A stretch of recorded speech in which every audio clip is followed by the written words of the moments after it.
भी खुशबू है झस लगता माई तीर्थयात्रा से आ गई का। माई माई आ गई का। माई ना माई के हाथ के स्वाद आ गए। माई के हाथ के स्वाद आ गए। पतंजलि कच्ची घानी शुद्ध सरसों के तेल एकर झांस दिला शुद्धता के विश्वास। हर माई के पहला पसंद पतंजलि कच्ची घनी शुद्ध सरसों का तेल।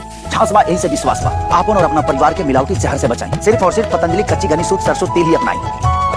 इस वीडियो में आप देख सकते हैं खेसारी लाल यादव बहुत बड़ा ब्रांड, जी हाँ, बहुत बड़ी कंपनी का प्रचार करते हुए नजर आया। वही पतंजलि के बारे में आपको पता होगा कि इंडिया का छोटा मोटा कंपनी है, उसी का ऐड का वीडियो दिखते हुए नजर आ रहे हैं। जी हाँ, ऐड का वीडियो है खेसारी लाल यादव का जो बनाया गया है, विधिवत बनाया गया है और अच्छा खासा फिलहाल ही में खेसारी लाल यादव ने इस वीडियो को पोस्ट किया और बहुत वायरल हो रहा है। खेसारी लाल यादव ने पतंजलि का स्पेशल तेल का प्रचार किया है। जी हाँ, सरसों का तेल का प्रचार किया है पतंजलि का खेसारी लाल यादव, जो इस वीडियो में आप सभी को दिख रहे हैं। और खेसारी लाल यादव के बारे में आपको पता होगा कि फिलहाल में बहुत सारे ऐड का प्रचार, आपको ये भी बात पता होगा कि एक स्पॉन्सर के लिए बहुत सारे पैसे लिए जाते हैं। आपको पता होगा कि एक छोटा रील क्रिएटर जो वीडियो बनाता है वो लाखों करोड़ों में डिमांड करता है। तो खेसारी लाल यादव ने भी बहुत अच्छा खासा मोटा रकम लिया। पहले आप देखते हैं कि सिर्फ बॉलीवुड स्टारों को ही प्रचार के लिए मिलता था। जी हाँ, चाहे साबुन का प्रचार हो, शैम्पू का या फिर बड़े बड़े कपड़े का क्यों न हो, पर अब भोजपुरी के सुपर स्टारों का भी बहुत बड़ा मिल रहा है। कुछ पवन सिंह ने भी बहुत बड़ा ऐड का शूट किया था और बहुत प्रचार किया था। जी हाँ, फिलहाल में एक वीडियो उन्होंने ही बनाया है, वो दूसरे कंपनी के लिए। रहा बात तो खेसारी लाल यादव का, आपने देखा होगा कि पहले ही गाने गा कर भी बहुत सारे ऐड शूट किए हैं। और खेसारी लाल यादव तो छोड़िए, पवन सिंह ने भी गाने गा कर ही फिलहाल में एक ऐड शूट किया है। तो 30 सेकंड का और 20 सेकंड का तो ऐड छोड़िए, खेसारी लाल यादव ने डायरेक्ट गाना भी गा दिया है। जी हाँ, ऑलरेडी कंपनी के ऊपर प्रचार करते हुए गाने भी एक 3 मिनट का बना दिया है। इसके बारे में आपको क्या कहना है वीडियो देखकर, आपसे कैसा लगा नीचे कमेंट में बताइए। वीडियो को एक लाइक करें, लोगों तक ज्यादा शेयर करें, चैनल को सब्सक्राइब करके अभी तुरंत जुड़ जाइए।